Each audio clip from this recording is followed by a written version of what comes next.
एक घर में पति आया बड़ी देर से, सामाजिक आदमी था, सेवा का काम करता था, तो देर सवेर होना जरूरी। और पत्नी बहुत नाराज थी, भोजन तो ठंडा हो गया था पर पत्नी गर्म हो गई थी, दाल ठंडी। आते ही बड़ी जोर से चीखने चिल्लाने लगी, इतनी देर से आए हो, तुम्हारे लिए अब तक जागू मैं, भोजन वो रखा है, ठंडा है, अब मैं नहीं तुम्हारे लिए इस समय बनाने वाली हूं, यह कोई आने का समय हो, एक दिन की बात हो, रोज के रोज यही करते हो। पति कुछ नहीं बोला, भोजन उठाया, थाली में रखा, बैठकर खाने लगा। दाल ठंडी थी, अब वो नहीं बोल रहा। अच्छा, कई बार कठिनाई यह होती है कि कोई क्रोध में हो और उससे बोल जाओ तब तो वो नाराज हो गई और बढ़ेगा क्रोध, ना बोलो तो और नाराज होते हैं। ये क्रोधी के साथ बड़ी समस्या है। एक मैया को हमने देखा, वो अपनी बहू को डांट रही थी और बहू अगर कुछ न बोले, अच्छा तो हम पागल हैं, हमारी बात सुनी नहीं जा रही, हम कुछ पूछ रहे हैं तो जवाब तो देना चाहिए कि नहीं। अच्छा, बहू को समझाओ कि भाई कह दो, माता जी कुछ कह रही, तो बहू क्या कहती, अब वो बेचारी बोल जाए, अच्छा हमसे मुंह लड़ाती हो, जवाब देती हो, अब वो करे क्या, बोले तो जवाब देते हो, ना बोले तो हमारी बात सुनी नहीं जा रही। अब पत्नी बोले जा रही है, अब पति बेचारा इसलिए नहीं बोल रहा कि आग तो जल ही रही है, बोलकर कौन घी डाले, लेकिन वो और नाराज हो गई, खाओ ठंडी दाल। पति ने कहा खा ही रहे हैं, कहना क्या उसमें, खा रहे हैं, आज इन्हें रोज ऐसे ही मिलेगी, अगर ऐसी आओगी तो। हद हो गई, आदमी को कुछ तो शर्म होना चाहिए, इतना कह रहे हैं तो भी इनको कुछ समझ में नहीं आ रहा है। लेकिन पति बड़ा गंभीर था, उसने देखा कि ज्यादा ही गर्म हो रही, तो उसने और कुछ नहीं किया, वो दाल की कटोरी उठाई, पत्नी के सिर पे रख दी। बोली ये क्या कर रहे हो, ये क्या करो, मजाक करते हो। उसने कहा मजाक नहीं, दाल ठंडी है, खोपड़ी तो गर्म है, इसी पे रख देते, शायद गर्म हो जाए, अब नहीं ठीक ठाक हो जाए। आप देख लो, यह संयोजन रामचरितमानस हमें सिखाता है और यहां यही दिखाई देता है। स्वयंवर सभा में जनकपुर में सब एकत्रित हैं,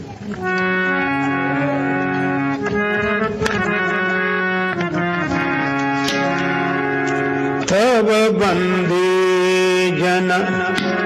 जनक बुलाए, तब बंदी जनक बुलाए, बिरदावली कहत चली आए, चले आए तब बंदी।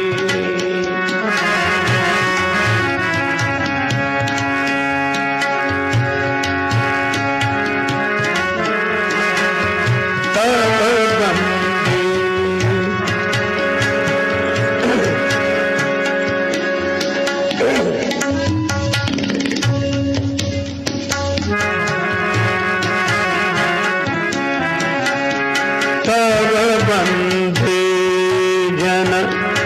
जनक बुलाए, तब बंदे जन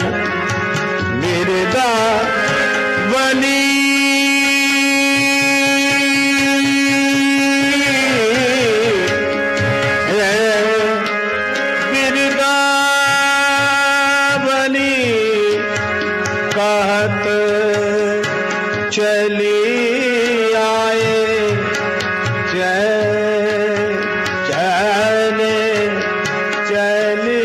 आए, चले आए, आए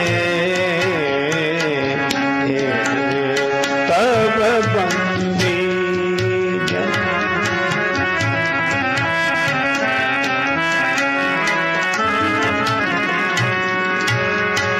जनक बुलाए, तब बंदी तब बंदे, तब बंदे, तब बंदे। जनक जी ने अपने बंदी जनों को बुलाया कहो सबसे। बंदीजनों ने समाचार दिया, जो वीर धनुष को तोड़ेगा सीता उसको अर्पण होगी, जयमाल उसे मिलेगी। ठीक। अब जो राजाओं ने सुना अकुला अकुला कर उठे। अच्छा एक बात सोचना, धनुष राम जी से टूटा, इन राजाओं से तो नहीं टूटा। देखो वो भगवान है ये अलग बात है, पर व्यवहारिक दृष्टि से अगर विचार करें तो सफलता राम जी को मिली, राजाओं को नहीं मिली। क्यों? राम जी के जीवन में धर्म है और राजाओं का कोई धर्म नहीं है। कोई धर्म होने का अर्थ जिसका सिस्टम ही सही ना हो, जिसका कोई नियम ही ना हो। एक आदमी से हमने पूछा कब जग जाते, सब चाहे जब जगते हैं तब जग जाते हैं।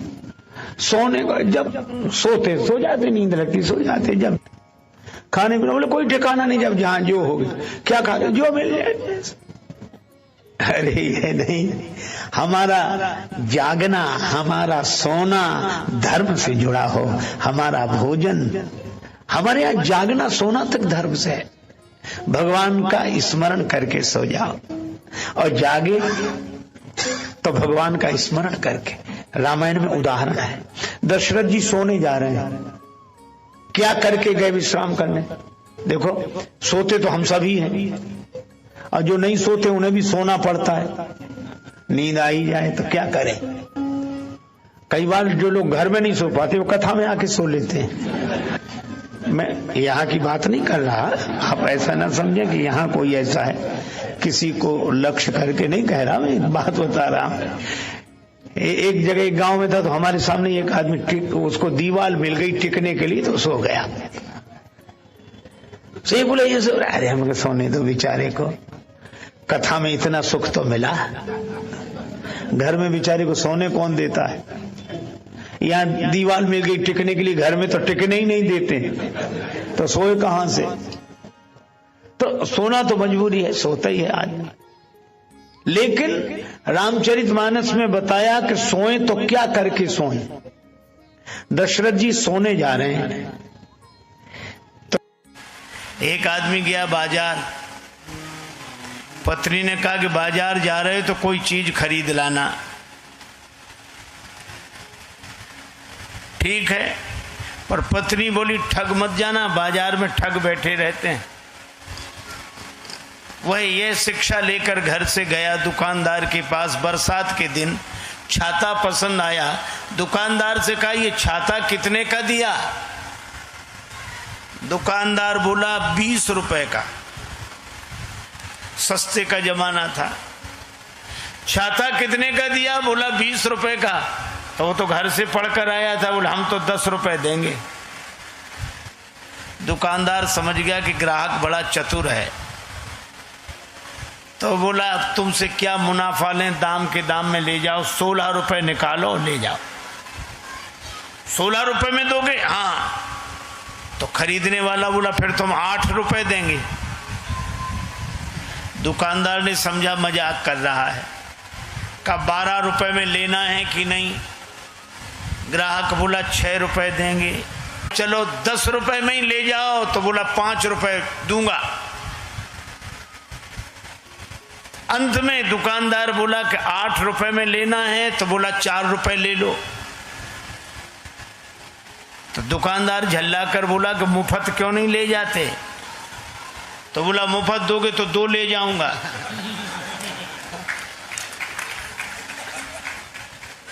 है? तो जब भाव में टिके बिना उसे छाता नहीं मिला, तो भाव में टिके बिना परमात्मा की छत्र छाया कैसे मिल जाएगी? भाव बिना बाजार में वस्तु मिले नहीं मोल, तो भाव बिना हरि क्यों मिले? इसलिए भाव सहित हरि बोल। भाव के कारण जो दशरथ जी के पुत्र बने वे ही विश्वामित्र जी के शिष्य। धर्म के प्रति हमारे मन में आस्था होनी चाहिए, क्योंकि धर्म वह व्यवस्था है जो जीवन को सही मार्ग में चलने के लिए प्रेरित करती है और प्राणी को उसके लक्ष्य की प्राप्ति कराती है। भगवान धर्म की स्थापना के लिए आते हैं। धर्म के 4 अंग हैं, सत्य, तप, दान और दया।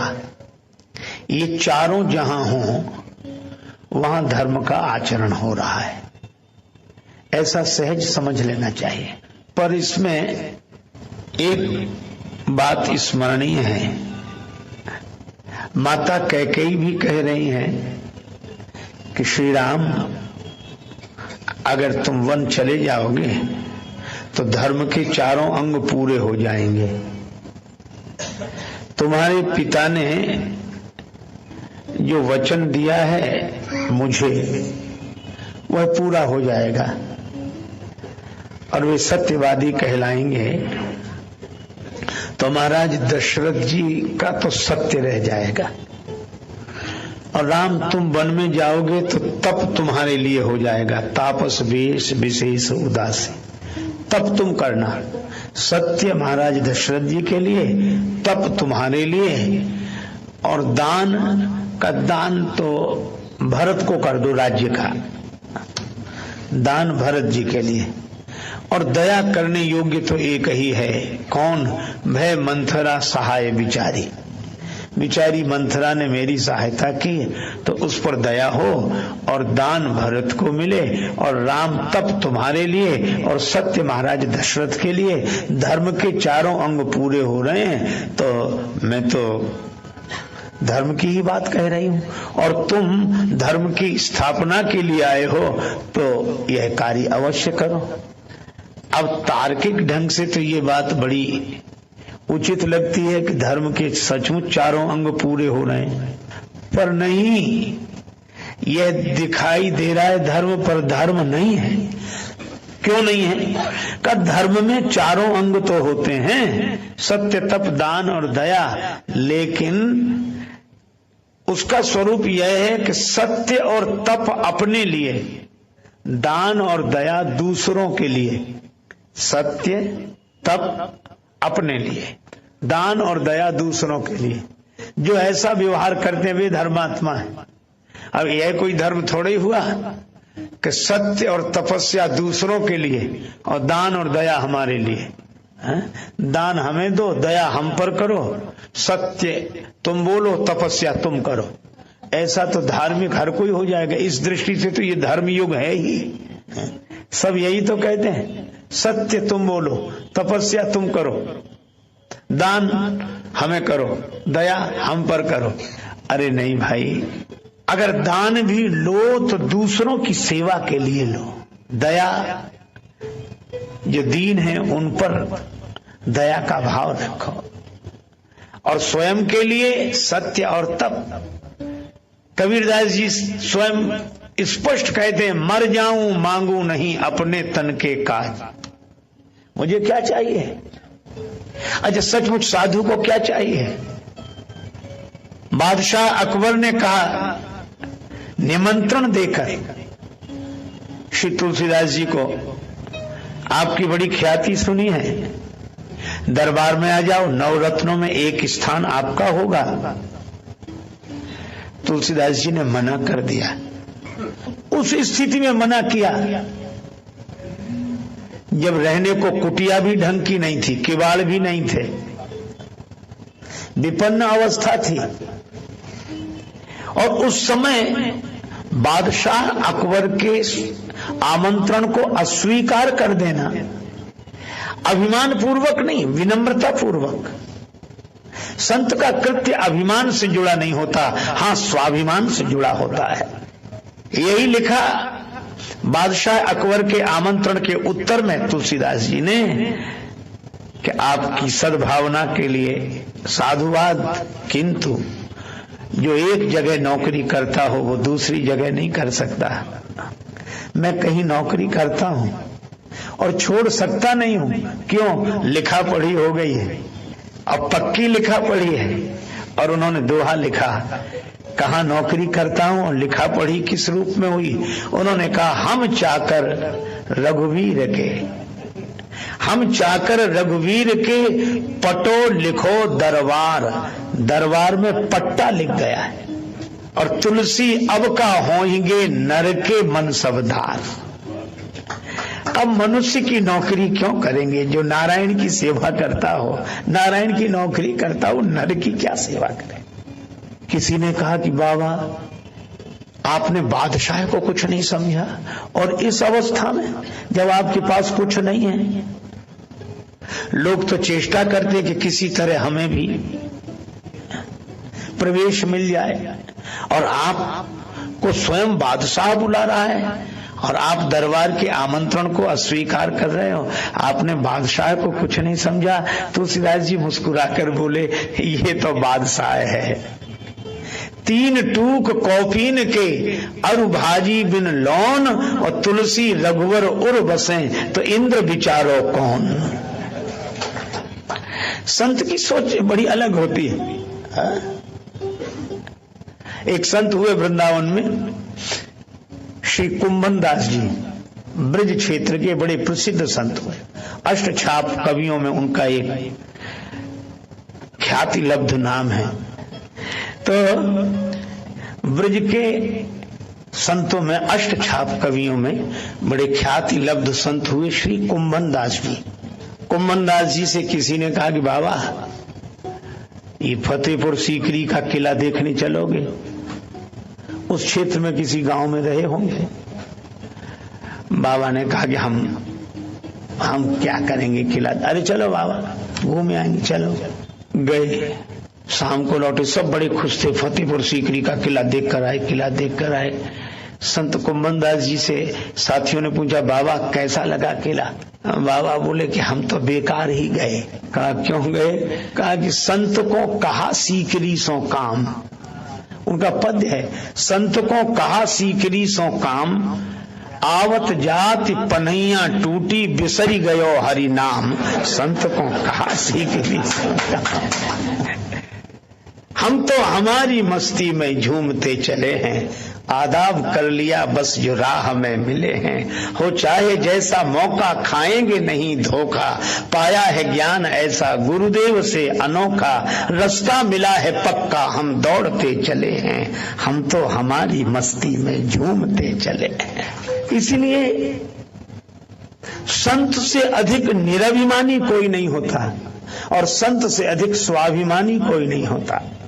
अरे व्यक्ति के नाम का क्या मूल्य, कोई जाने न जाने। नाम तो काम चलाने के लिए है। अगर कोई नाम ना हो तो ये वो कहां तक करते रहेंगे। एक गांव में एक आदमी का नाम था ठनठन पाल। उसकी पत्नी को बड़ा बुरा लगे, क्योंकि मोहल्ले की सब बधुएं कहती देखो ठनठन पाल की बहू आ रही है, वो ठनठन पाल। तो उसने अपने पति से कहा कि नाम बदलो। पति ने कहा कि नाम में क्या रखा है, कुछ भी बना रहे। नहीं बदलो, नहीं तो मैं घर बदल कर चली जाऊंगी, मायके चली जाऊंगी। पति ने कहा कि भाई तेरी मर्जी अब नाम में। तो नाराज होकर मायके चली अपने पिता के यहाँ। पैदल पैदल चली जा रही थी। रास्ते में एक बालिका लकड़ी बीन रही थी। इसने पूछा बेटी तुम्हारा क्या नाम है? बड़ी गरीबनी जान पड़ती हो, लकड़ी बीन रही हो। उस बालिका ने कहा कि मेरा नाम लक्ष्मी है। उसका लकड़ी बीने लक्ष्मी, चलो खैर होगा। आगे चले, एक बैलगाड़ी में भूसा भरा हुआ एक आदमी गाड़ी हाँकते आ रहा था। क्या नाम भैया तुम्हारा? तो बोला धनपाल। आगे बढ़े तो एक की शव यात्रा निकल रही थी। ये भैया कौन होंगे? बड़े अच्छे आदमी थे, वो आज चले गए। क्या नाम था इनका? इनका नाम था अमर सिंह जी। वहीं से लौटे आई। पति ने आकर घर में पूछा कि क्यों लौट आई, नाराज गई थी तुम? कहा मेरी नाराजगी दूर हो गई रास्ते में। कैसे? तो उसने कहा कि लकड़ी बीने लक्ष्मी और भुस ढोवे धनपाल। और अमर सिंह तो मर गए तो भले मेरे ठन ठन पाल। जब यही सब होना है, एक गांव में किसी बेटी का विवाह हुआ, मक्खन निकालना कला होती है, दधी मंथन करके। अब वो बेचारी शहर की रहने वाली, उसे ढंग मालूम नहीं। सास से कहा, माता जी मटकी में मक्खन आ गया है, उसे चलकर निकाल लो। माता जी बड़ी नाराज हुई, बहुत बुरा भला कहा। अब बहू समझे नहीं बात क्या है। सही बात यही थी कि बहू के ससुर का नाम था मक्खन लाल, और वो ऐसे ही चली गई कि मटकी में मक्खन आ गया है। उसे कान पकड़े, क्या आइंदा ध्यान रखूंगी। पर उसके लिए तो फिर वही समस्या थी। तीसरे दिन फिर वही समस्या, तो गई, बोले माता जी मटकी में वो परसों क्या अब वो फिर नाम लेना पड़े, तो यही बोली कि माता जी मटकी में ससुर जी आ गए, उन्हें चलकर निकाल लो। तो हम लोगों के नाम तो काम चलाने के लिए हैं, कोई भी नाम बना रहे। कबीरदास जी बैठे, बगल में वेश्या की हवेली। अब उसी समय वहां नाच गान हो, इधर कबीरदास जी झीनी झीनी बीनी चदरिया। उनका ये बाबा जी की वजह से बहुत डिस्टरबेंस होता है। किसी ने कहा संत के पास है क्या, घास की झोपड़ी आग लगा दो भाग जाए। आग लगा दी, कबीर की झोपड़ी जलने लगी। कबीरदास जी बोले कोई बात नहीं, बाहर मैदान में बैठ के भजन करेंगे। झोपड़ी में आग लग जाए तो क्या, मैदान को तो कोई कुछ कर नहीं रहा, मैदान में बैठे। भगवान की लीला ऐसी, हवा चली, घास फूस के झोपड़े उसकी हवेली पे गिरे, आग लग गई, सब भाग गए। अब वो आई, चरणों में गिर गई, बाबा बचाओ बचाओ। बाबा बोले हमारा तुम्हारा झगड़ा ही नहीं है, तुम तो आराम से बैठो। हानि लाभ होते रघुनाथ की कृपा से, सब मोही मानवों को माथ ठोक हाथ मलने दे। बाबा मेरा सब जल जाएगा, बचा लो। बाबा बोले मैंने कुछ किया ही नहीं। तो फिर कबीरदास जी बोले तेरे यारों ने मेरी झोपड़ी में लगाई आग, अब मेरे यार के भी जरा अरमा निकलने दे। भक्तों के बीच में भक्ति बढ़े। कबीरा तेरी झोपड़ी गलकट्टों के पास, जो करेंगे सो भरेंगे, तू क्यों हो तो उदास। बड़ा मुश्किल है केर बेर का संग। जून का महीना, दोपहरी का समय, एक राहगीर प्यासा किसी कस्बा नुमा बस्ती से निकला। प्यास बड़ी जोर की लग रही थी, ना कोई नल, ना कोई कुआं, ना पौधाला। तब तक उसने देखा एक मकान का दरवाजा खुला है, मकान अच्छा बना है। खिड़की से झांक कर देखा, भीतर एक सज्जन बैठे हैं, सिर झुकाए, पास में सुराही के ऊपर गिलास। राहगीर ने सोचा यहाँ पानी मिल जाएगा, दरवाजा खुला था, गया, हाथ जोड़कर बोला बाबूजी थोड़ी देर। बाबूजी बड़े जोर की प्यास लग रही है, पानी पिला दो। उन्होंने गर्दन उठाई, उन्हें यही पता नहीं क्या क्या हम तुम्हें पानी पिलाने वाले लगते, जैसे हमारे पास और कोई काम नहीं, पानी पिला दो, पानी पिला दो। या कुआं है, नल है, पौधाला, क्या है, पानी पिलाता। हम तुम जैसे को पानी पिलाते हैं, देखते नहीं एक शरीफ आदमी का घर। राहगीर मनी मन बोला सो तो देख ही गए। शरीफों के घर भगवान ने नाव मांगी, केवट नहीं लाया, उधर ले गया, उधर। भगवान बोले उधर नहीं, इधर। केवट बोला नहीं लाऊंगा, मैं आपके बारे में अच्छी तरह जानता हूं। देखो केवट ने जब से नाव चलाई है तब से आदेश सुना है, याचना है। आज भगवान नाव मांगते।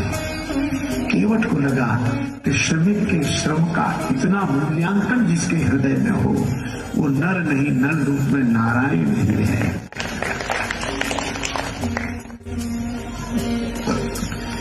अच्छा केवट की साधना कितनी बढ़िया है। नाव वो भी चलाता है पार करता है, पैसा ही तो हम लोग करते हैं परिवार का। लेकिन केवट की साधना में एक आंतरिक आराधना है। वह नाव तो चलाता है, पैसा तो कमाता है, पर वह अपनी नाव को गंगा जी में चलाता है, दूसरी किसी नदी में नहीं। इसी तरह अपनी पारिवारिक पृष्ठभूमि का पोषण करते हुए कोई भगवान की भक्ति की धारा से जुड़ा रहता है तो उसे भगवान के पास नहीं जाना पड़ता, भगवान उसके पास चलकर आ जाते हैं। नाव मानी, केवट बोला मैं अच्छी तरह जानता हूं, नहीं ना। समुद्र मंथन हुआ अमृत पाने के लिए, अमृत बाद में निकला, पहले जहर। अमृत पिया देवताओं ने, जहर पिया भगवान शंकर ने। अमृत पीने वाले तो देव रह गए, जहर पीने वाले महादेव हो गए।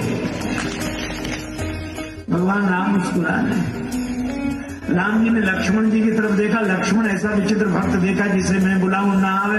लक्ष्मण जी तो पहले से खींचे हुए थे, कहने लगे प्रभु आपके जितने भक्त होते हैं ऐसे ही होते हैं, जो आपका कहना ना माने वही आपका भक्त। स्वभाव ही ऐसा है, इतना सरल भी तो नहीं होना चाहिए। भगवान बोले कि ऐसा कौन सा भक्त जो कहना ना माने।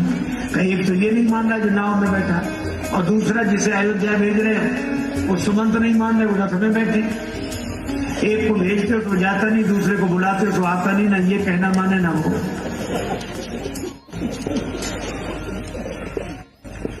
भगवान ने कहा लक्ष्मण किसी दुकानदार की बौनी सवेरे सवेरे बिगड़ जाए, कोई उधार मांगने वाला आ जाए सवेरे, तो दुकानदार कहे अरे क्या बौनी ना बट्टा सवेरे से आ गए, अब दिन भर उधारी का सामना करना पड़ेगा, सगुन बिगड़ गया। राम जी बोले इसी तरह हमारी यात्रा का सगुन बिगड़ गया। क्यों? वनवास मुझे मिला था, लक्ष्मण तुम्हें भी नहीं, श्री जानकी जी को भी। हाँ प्रभु, 14 वर्ष राम वनवास, तो हमने आप दोनों को मना किया था कि हमारे साथ मत चलो। दोनों बोले हाँ किया था। बोले फिर आप दोनों ने कहना माना? बोले नहीं माना। राम जी बोले अब तभी समझ गए थे कि यात्रा के शुरू में ये हाल है, तो आगे जितने मिलेंगे सब ऐसे ही मिलेंगे।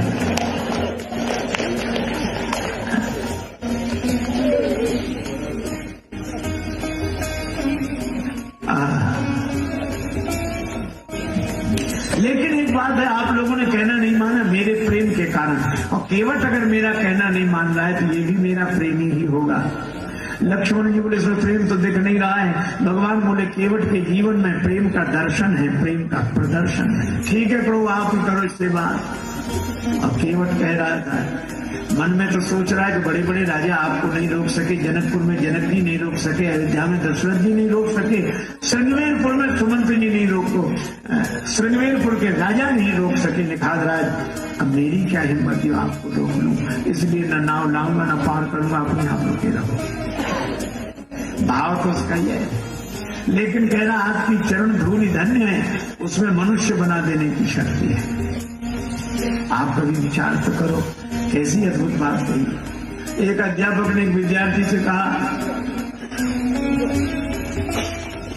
गणित पढ़ाते थे, विद्यार्थी से बोले तुम्हारे पिता 5,000 रुपए हमसे 3 रुपए प्रति सैकड़ा ब्याज की दर से उधार में, तो 2 महीने में कितना लौटाएंगे? हिसाब लगा के बताओ, मैं गणित पढ़ाता हूँ। विद्यार्थी हाथ उठा के बोला सर 1 नया पैसा नहीं। अध्यापक ने कान पकड़ के तमाचा लगाया, और क्यों रे तुझे गणित नहीं आता, तू हिसाब नहीं जानता? वो बोला सर मैं तो हिसाब जानता हूँ, पर आप मेरे बाप को नहीं जानते। उसने जिसका लिया है दिया है, आज तक ये तुम्हारे ही लौटा है। अभी जानने की बात तो भाई बड़ी विचित्र। और केवट कहता हम अच्छी तरह जानते हैं। अब लक्ष्मण जी को बहुत बुरा लगा, श्री जानकी जी को, पर राम जी ऐसी स्थिति में भी मुस्कुरा रहे, देह से करना। आप विचार करो क्या ऐसी परिस्थिति में कोई मुस्कुरा सकता है? या तो दीवाना हंसे या तुम जैसे तौफीक दो, वरना इस दुनिया में रहकर मुस्कुरा सकता है कौन? कौन मुस्कुराए ऐसे क्षणों में? पर राम जी मुस्कुरा रहे।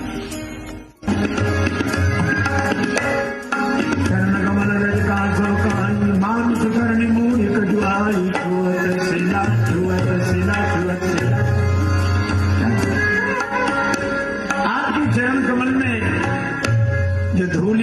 ऐसा चमत्कार है, मनुष्य बना देती है। कितनी बढ़िया बात कही। आज हम लोगों में मानवता आ जाए, सब कुछ आ गया, मनुष्य बन सकेगा। और मनुष्य तो राम जी की चरण धूलि बनाती है। छुअत से भय नारी सुहाई, छुअत से गलती से आ गई। सचमुच आज परिभाषाएं बदल गई। पुराने समय में हमारे भवनों के बाहर लिखा रहता था सुस्वागतम, शुभागमन। अंग्रेजी पढ़े लिखे लोग लिखते थे वेलकम। अब ये सब नहीं लिखा रहता। अब दरवाजे के बाहर लिखा हुआ बिना इजाजत अंदर आना मना है। और कहीं कहीं लिखा होगा कुत्ते से सावधान। मित्रों, जय श्री राम, नमस्कार। आप सब हमारे इस हास्य कथा के कार्यक्रम को बहुत ही मजेदार पूर्वक और बड़े ध्यान पूर्वक सुना आपने। पूरा हमारा कार्यक्रम आपको कैसा लगा? तो इस कार्यक्रम में हमारे आप चैनल के जो भी आ रहे हैं प्रसंग, इसमें आपको हास्य कथाएं भी बहुत ही मार्मिक ढंग से मिल रही हैं। तो आप हमारे चैनल पर लगे रहें और सुनते रहें बराबर। तो आपको ऐसी ऐसी रहस्यमयी कथाएं मिलेंगी जिससे आपकी जो हंसी भूल चुके हैं आप, वो सारी चीजें यहाँ उपलब्ध होती रहेंगी। क्योंकि आज के इस भौतिक समय में हर व्यक्ति परेशान है और यही लगा हुआ है हाय धन, और उसका मन मस्तिष्क चित्त सभी बिल्कुल सीरियस बना हुआ है, जिससे कि शरीर में अनेकों प्रकार की बीमारियां उत्पन्न हो रही हैं। इसका कारण बस मूल यही है कि हम संसार में परेशान हैं। हर भौतिकता की चीज हमें चाहिए। तो भौतिकता के लिए हम जब सन्मार्ग और सत्कर्म करते रहेंगे तो निश्चित है हमें टिकाऊ चीजें, हमारा जीवन अस्थायी बनेगा। तो अस्थायी बनने के लिए हमको ही यत्न करना पड़ेगा। ईश्वर या भगवान वो सब नहीं ऐसा कर पाएंगे कि आपको सब देते रहें, आपके मुंह में खिला भी दें, क्योंकि बनाना खाना हमको ही पड़ रहा है। तो किताबी ज्ञान लेना है, पढ़ना है, अनुभव करना है, परीक्षाएं देना है, तब पास होकर के कहीं जाके हम सर्विस पाते हैं, नौकरी पाते हैं, और तभी हमारा जीवन एक कल्याण मार्ग की तरफ चलता है। किंतु हम वहां पहुंचने के बाद हमें धर्म नहीं भूल जाना चाहिए, परोपकार की भावनाएं, छल। तो साथियों, जब तक हम परोपकार, धर्म, इन सब मार्गों पे नहीं चलेंगे, तब तक हमारा कल्याण का मार्ग नहीं प्रशस्त होता है। तो हमें ये चाहिए कि हम अपने जीवन यापन को करते हुए और दूसरे की भलाई में भी हमारा समर्पण भाव हमारे पास होना चाहिए। हम जिस कार्य में लगे हुए हैं उस कार्य को करते हुए किसी को कष्ट न पहुँचे और हम सेवा भाव में लगे हैं, तो हमारा निश्चित है आगे बढ़ंत ही होती जाती है हर व्यक्ति की। क्योंकि ये धर्मशास्त्रों ने जो बताया है नियम, वही बिल्कुल चल रहा है। हमें आपको अपनी तरफ से कुछ भी, कहीं भी कोई भी गलती न होने पावे, यह विचार भाव में हमेशा रहना चाहिए और अपनी बुरी आदतों को हमें छोड़ते हुए सत्कर्म के मार्ग पर चलना चाहिए। साथियों, तो आपको ये हमारा कार्यक्रम कैसा लगा, आप लोग हमें कमेंट के माध्यम से जरूर बताएं। और यदि हमारे चैनल पर नए हो तो आप हमारे चैनल को लाइक, सब्सक्राइब, शेयर कर लें, जिससे कि आपको बहुत ही महत्वपूर्ण जीवन की रहस्यमयी बातें मिलती रहें। और जो भी त्रुटियां होंगी क्षमा करेंगे दोस्त। धन्यवाद।